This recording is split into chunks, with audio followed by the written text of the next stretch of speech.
Қыздың ризығы мен байлығы. Адал ризық және байлық. Бір қарағанда екеуі бір дүние сияқты көрінеді. Тарқатып қарар болсақ, табиғаты мен мазмұны екі бөлек нәрсе. Байлық дегеніміз баршылық, материалдық, қаржылай немесе алтын, күміс, ғимарат, жер түрінде болуы мүмкін. Ол адам баласына барлық уақытта қайырлы бола бермеуі мүмкін. Адал ризық деген нәрсе адамның нақты қажетіне, пайдасына асыраған нығметтері. Сондықтан ғалымдар Алладан жалаң байлық емес, адал ризық сұрау керегін айтады. Алладан біз қалағанымызды сұраймыз. Осындай саудам, түгендей көлігім, үй-жайым, алтын күмісім болса дейміз. Бірақ ол қайырлы ма, қайырсыз ба, білмейміз. Ал Алла тағала біздің дәл сұрағанымызды емес, одан мүмкін аздау, мүмкін басқадай сипат ризық беруі қажап емес. Себебі Алла өзі жаратқан құлын жақсы біледі ғой. Сондықтан бергені бізге қайырлы болады. Егер бай адамдардың барлығы зекет беретін болса, садақа беретін болса, жер бетінде кедей, мұқтаж адам қалмас еді. Демек, байлық, барлық адамға қайырлы болып жатқан жоқ. Адал ризық ішкен жегенің, кигенің, өзгемен бөліскенің, қарайласқаның, жақсылыққа жұмсағаның, жамандыққа тосқауыл үшін сарп еткен дүниең. Біз байлық пен адал ризықты әрдайым ажыратып қарап жүретін болсақ, байлыққа деген өлермендік, көзсіз махаббат бізден кетер еді. Адам адал ризық пен жалаң байлықты ажырата алмағандықтан, әйтеуір бар болса екен, баршылықта жүрсе екен деп тілейді. Бірақ сол баршылық келіп қалған кезде өзіне немесе баласына, жарына, туыс-туғанына, жақындарына зияны тиіп жатады. Немесе орташа өмір сүріп жатқан дос болып жүрген адамдар бай болған кезде көре алмай іштарлық жасап, аралары ажырап кетеді. Сондықтан, Алла, адал ризығымды мол қыл деп сұрасақ, ол не нәрсе бізді күйретпейтіндей, жолдан тайдырмайтындай болып келеді. Мүмкін адал ризық миллион, миллиард болып келер. Болмаса, біз ойлағаннан да аз болуы мүмкін. Бірақ сөзсіз ол дүние ақыретте біз үшін пайдалы болмақ. Қазақта жемесе де май жақсы, бермесе де бай жақсы деген сөз бар. Бұл жерден екі нәрсені түсінуге болады. Біріншісі, не болса да баршылық болсын, жоқшылықтан Құдай сақтасын деген сөз жатыр. Екіншісі, жарайды, қазір бай болсын, бүгін болмаса ертең берер деген үміт, сенім жатыр. Енді бағана айтқандай, байлық бізге қайырлы болуы үшін Аллаға жақын болуымыз керек. Біз Аллаға жақын болып, әрдайым ғибадат, құлшылық, дұғаның үстінде болсақ, және ризық несібенің келіп кететін уақытша нәрсе екенін әрдайым сезініп жүрсек, ол бізге аз мөлшерде ғана зиянын тигізеді.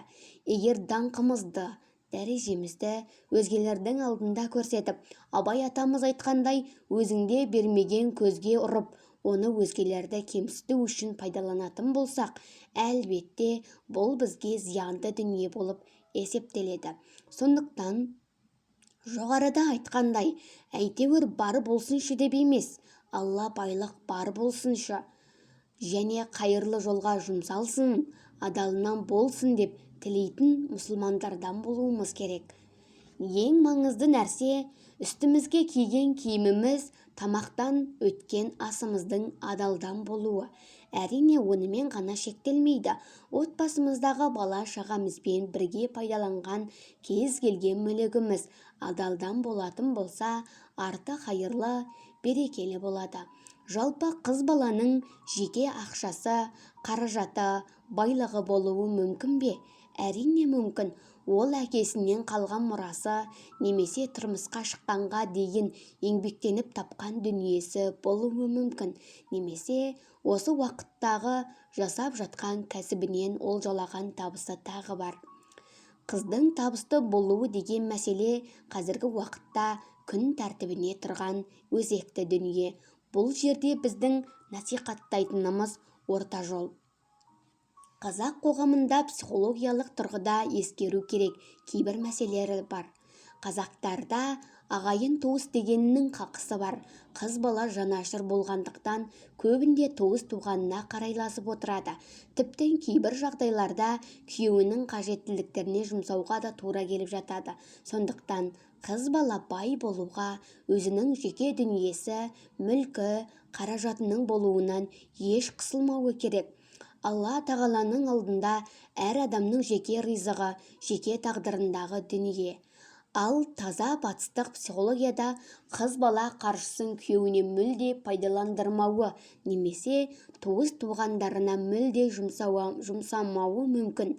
Тарихқа қарайтын болсақ, ең абзал болып өткен аналарымыздың бірі Мұхаммед пайғамбарымыздың жұбайы Қадиша анамыз.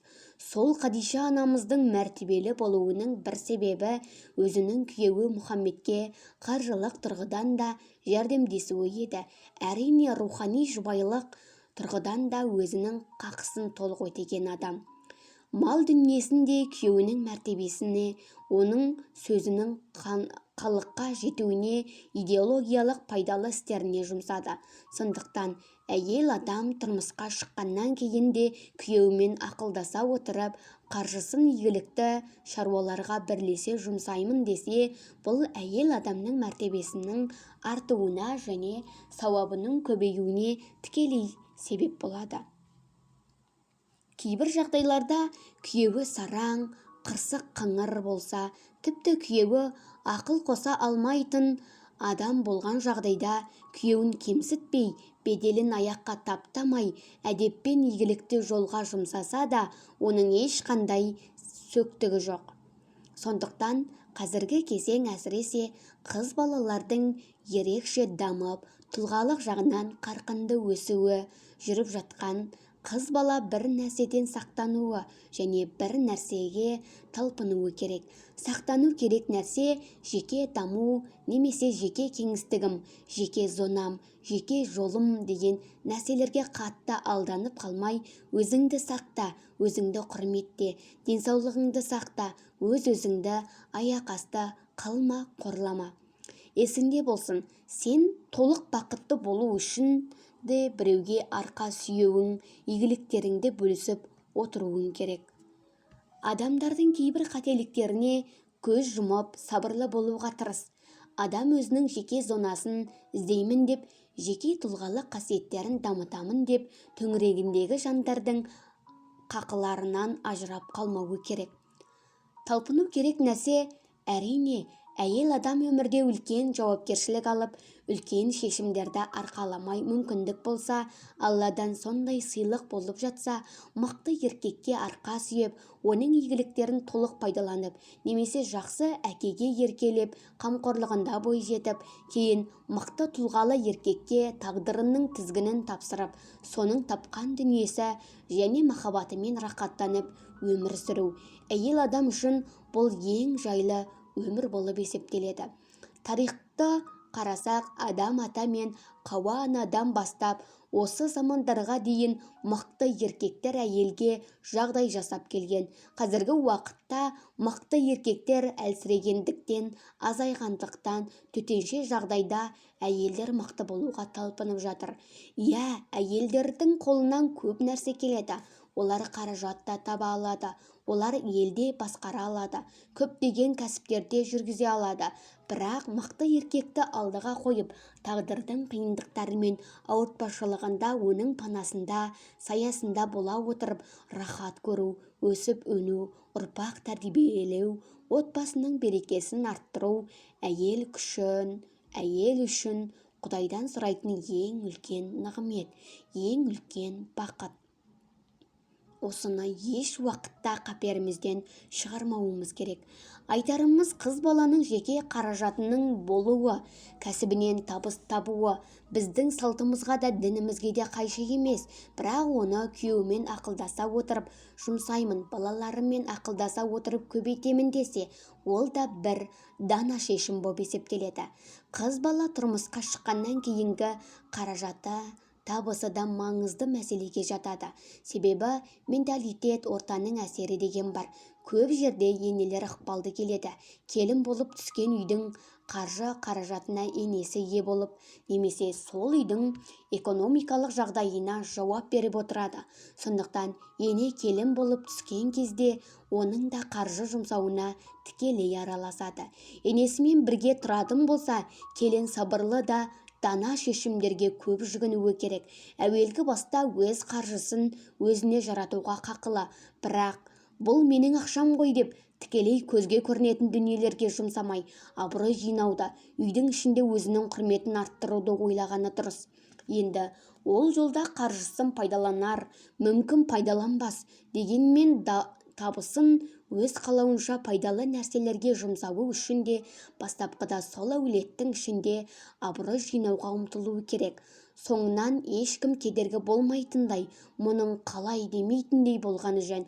Ал бөлек тұратын немесе енесі жоқ болатын болса, онда өзі жұмсай алса да, күйеуі саналы мейірімді адам болса, күйеуімен ақылдаса отырып жұмсағаны абзал.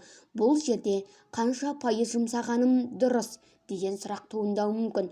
Ол адамның пейіліне, үйіндегі жағдайға байланысты. Себебі қыздың өз әкесінен келе жатқан мұрасы, немесе тұрмысқа шыққанға деген кәсібі болуы мүмкін. Ол Алланың алдында да, адамның алдында да 100% өзінің мүлкі. Оның қайырымдылыққа жұмсаймын десе де, күйеуіне немесе төркініне көмектесемін десе де, өз еркі. Белгілі бір пайызын күйеуіне, белгілі бір бөлігін қайырымдылыққа жұмсасын деген қағида жоқ. Ақша менікі, өзім білемін демей, жалпы жағдайды ескеріп, бірінші абыройға жұмсап, жұмыс істеп, абыройы артқаннан кейін қаражатын қалаған жағдайына жұмсаса, сол сіңімдірек болады. Ал ақшасын өзім білемін, не ойласаңдар да өздерің біліңдер деп жұмсаса, біраз уақыттан кейін көралмаушылық, іштарлық, аяқтан шалу сияқты әрекеттер келінді шаршатып жіберуі мүмкін. Мұндай жағдай сүйіктісімен арасына сызат түсуіне себеп болуы да ғажап емес.